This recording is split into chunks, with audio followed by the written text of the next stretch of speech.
Hello students, this is Vipasha Garg. आज lecture है BFA 4th year applied history of modern Indian art code 401। Raja Ravi Varma artist के बारे में पढ़ा था हमने इससे पहले। उसके हमारे 3 पॉइंट्स हो चुके थे। अब हमारा 4th पॉइंट है प्रसिद्धि व सम्मान।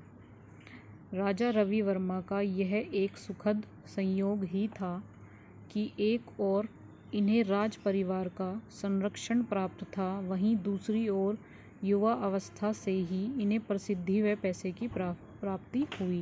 मतलब राजा रवि वर्मा एक बहुत ही सुखद संयोग से थे कि इनको एक तो मतलब राज परिवार का संरक्षण प्राप्त हुआ था और युवा अवस्था से ही इनको प्रसिद्धि व पैसे की प्राप्ति हुई। राजा रवि वर्मा इम्पोर्टेंट आर्टिस्ट हैं और ये काफ़ी प्रसिद्ध भी थे।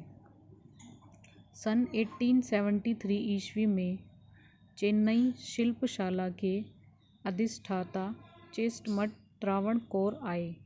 वह राजा रवि वर्मा की चित्रकला को देखकर प्रभावित हुए। मतलब ये 73 में जो चेन्नई शिल्पशाला के अधिष्ठाता थे चेस्टमट त्रावणकोर, वो आए थे और राजा रवि वर्मा की चित्रकला को देखकर ये काफ़ी प्रभावित हुए। चेस्टमट में राजा रवि वर्मा को चेन्नई कला प्रदर्शनी के लिए चित्र बनाने का अनुरोध किया। मतलब वहाँ पे उनको जो वो आए थे तो उनको चेन्नई कला प्रदर्शनी के लिए चित्र बनाने का इन्होंने अनुरोध किया, निवेदन किया। त्रावणकोर महाराजा का संरक्षण प्राप्त कर अथक परिश्रम द्वारा एक चित्र निर्मित किया। चित्र में नायर महिला बालों को चमेली के हार गूंथती हुई निर्मित है। मतलब चित्र में जो नायर महिला है वो बालों को चमेली के हार गूंथती हुई चित्रित दिखाई गई है। इस चित्र से राजा रवि वर्मा की धूम मच गई। मतलब इनका जो ये चित्र था ये काफ़ी फेमस हुआ। 25 वर्ष की उम्र में इस चित्र पर तत्कालीन गवर्नर का स्वर्ण पदक प्राप्त हुआ। मतलब इनका सौभाग्य था कि 25 वर्ष की उम्र में ही इनको इस चित्र पर स्वर्ण पदक प्राप्त हुआ था। इस सफलता ने उनके भविष्य का मार्ग प्रशस्त किया। मतलब जब ये सफल हो गए इस चित्र से तो इनके भविष्य का मार्ग प्रशस्त किया।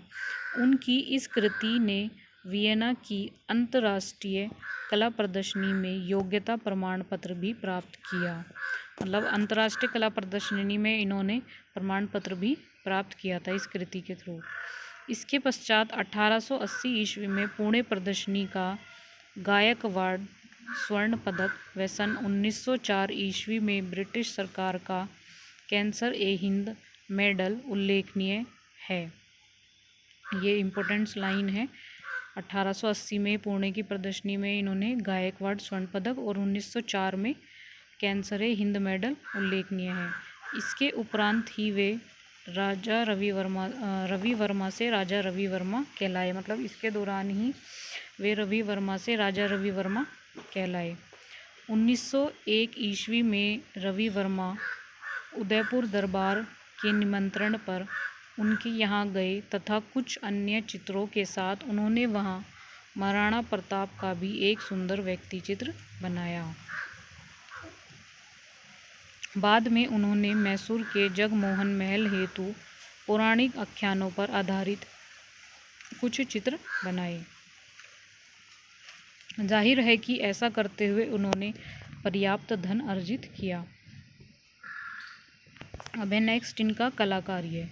भारत के अनेक कला तीर्थों और धार्मिक स्थलों में घूम घूम कर इन्होंने वहाँ की पौराणिक वेशभूषा रीति रिवाजों का अवलोकन किया। मतलब भारत के जितने भी कला तीर्थ थे, धार्मिक स्थल थे, वहाँ पे इन्होंने घूम घूम के पौराणिक वेशभूषा और रीति रिवाजों का अवलोकन किया था। अध्ययन स्वरूप राजस्थान, दिल्ली, कोलकाता, नाभा, लाहौर, तंजौर, मायावरम तथा श्रीरंगम के तीर्थ स्थलों की यात्रा की। इन सब की इन्होंने यात्रा भी की थी तथा विभिन्न स्थानों के चित्रकारों से संपर्क स्थापित किए। मतलब जहाँ जहाँ इन्होंने यात्रा की थी वहाँ पे इन्होंने चित्रकारों से संपर्क भी किए। अनेक स्थानों पर रेल सुविधा उपलब्ध न होने के बावजूद अन्य साधनों द्वारा अपनी यात्रा पूर्ण की। ये तेज है यहाँ पे तेल की जगह। अपनी यात्रा अनुभवों को जब उन्होंने चित्रों के रूप में प्रस्तुत किया तब भी उन पर तत्कालीन संपन्न एवं समर्थ परिवारों की इच्छा ही हावी रही। इनके चित्रों की रंग योजना सदैव सुहानी होती थी। मतलब जो इनके चित्रों की जो रंग योजना थी, जो ये पेंटिंग्स करते थे, वो हमेशा सुहानी होती थी, मतलब वो अच्छी होती थी, कूल कलर्स होते थे जो मन में गंभीर भाव जगाए। गहरे लाल, नीले, पीले, हरे, सुनहरे, जामुनी रंगों का प्रयोग करके इन्होंने परंपरागत लालित्य को तेजोदीप्त रूपों में ढाला। वह कृत्रिम औपचारिकताओं से परे यथार्थ छवियों की मासलता प्रदान की। इनके चित्रों में चटक रंगों का अभाव पाया जाता है। मतलब इनके जो चित्र थे वो चटक रंग नहीं होते थे उसमें, जैसे ज़्यादातर लोगों पेंटिंग्स में चटक रंग दिखते हैं, तो इनको चटक रंग पसंद नहीं थे, ये ज़्यादा चटक रंगों का यूज़ नहीं करते थे, जो चित्रकार की शांत प्रवृत्ति का द्योतक है। यानी अगर कोई भी चटक रंग यूज़ नहीं करता है तो उससे ये पता चलता है कि वो शांत प्रवृत्ति का है। रंगों के माध्यम से दर्शक के मन को उल्लास, करुणा व तादात्म्य का भाव जागृत होता है। मतलब जो रंगों का माध्यम है उससे ही दर्शक के मन का उल्लास, करुणा, मतलब जो भी हमारे मन के भाव होते हैं वो हमारी पेंटिंग्स और रंगों से पता चलते हैं। वे रंगों के द्वारा छाया प्रकाश से चेहरे की भाव भंगिमाओं को अंकित करते थे। मतलब वे रंगों के द्वारा ही, छाया प्रकाश से ही चेहरे की भाव भंगिमाओं यानी जो चेहरे के जो कट्स होते हैं उनको अंकित करते थे। उनकी आकृतियों में रंग प्रमुख है, रेखाएं नहीं। मतलब रंग ही उनकी आकृतियों में महत्वपूर्ण भूमिका रखते थे, रेखाएं नहीं। राजा रवि वर्मा के चित्रों में रंगों की निरंतरता गजब की है। अब है नेक्स्ट टॉपिक आपका प्रमुख चित्र व शीर्षक।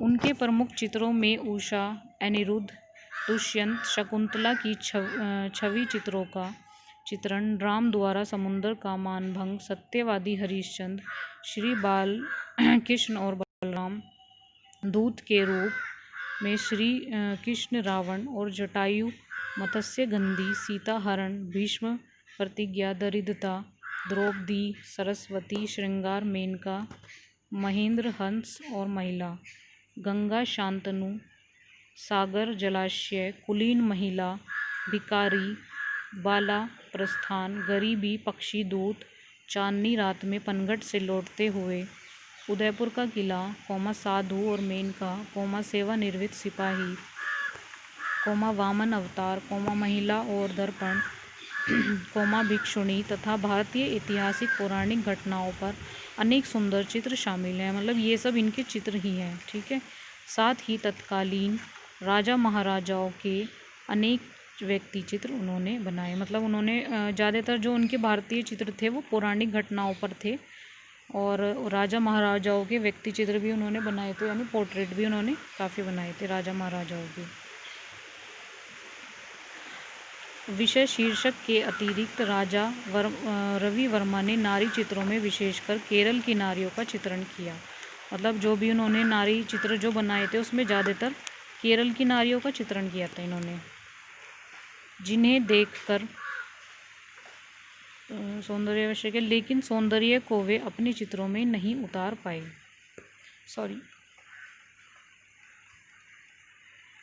विशेषकर केरल की नारियों का चित्रण किया, जिन्हें देखकर टिशियन व रूबेंस का स्मरण होता है।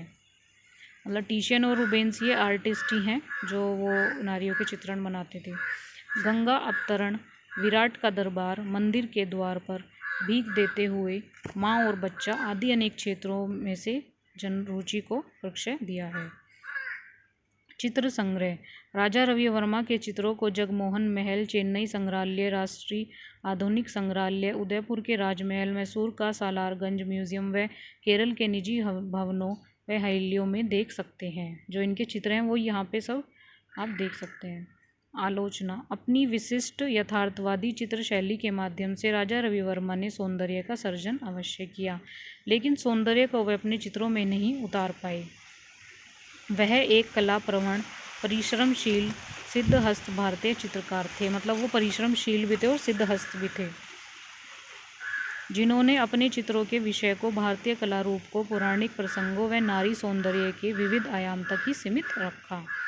यद्यपि अन्य क्षेत्रों में नारी मासलदेह, रूप, लावण्य चरमोत्कर्ष पर है, किंतु एनरिक सौंदर्य की वृद्धि के लिए उन्होंने चित्रों के सृजनात्मक पक्ष को बुला दिया। उनके चित्रों में काव्यात्मक गुणों का अभाव रहा। राजा रवि वर्मा अपनी कला को दरबार, राजघराने व हवेलियों से बाहर न ले जा सके। जनसाधारण न तो उनकी कला से परिचित हुआ और न ही प्रेरित। मृत्यु 2 अक्टूबर सन 1906 ईस्वी को कला कर्म करते हुए त्रिवेंद्रम के निकट महान भारतीय कलाकार राजा रवि वर्मा दिवंगत हुए, यानी 2 अक्टूबर को इनकी डेथ हो गई थी। राजा रवि वर्मा भारतीय चित्रकला इतिहास के पितामह कहलाए। भारतीय चित्रकला के क्षितिज पर उनका योगदान अविस्मरणीय है। उनकी चित्र संपदा युगों युगों तक नई पीढ़ी को मार्गदर्शन प्राप्त करती रहेगी। चित्रकला के एक नए स्कूल के संस्थापक के रूप में भारत के श्रेष्ठ कलाकारों में उनका नाम सदैव सम्मान से लिया जाएगा। आपका यह वाला आर्टिस्ट कंप्लीट हो गया है।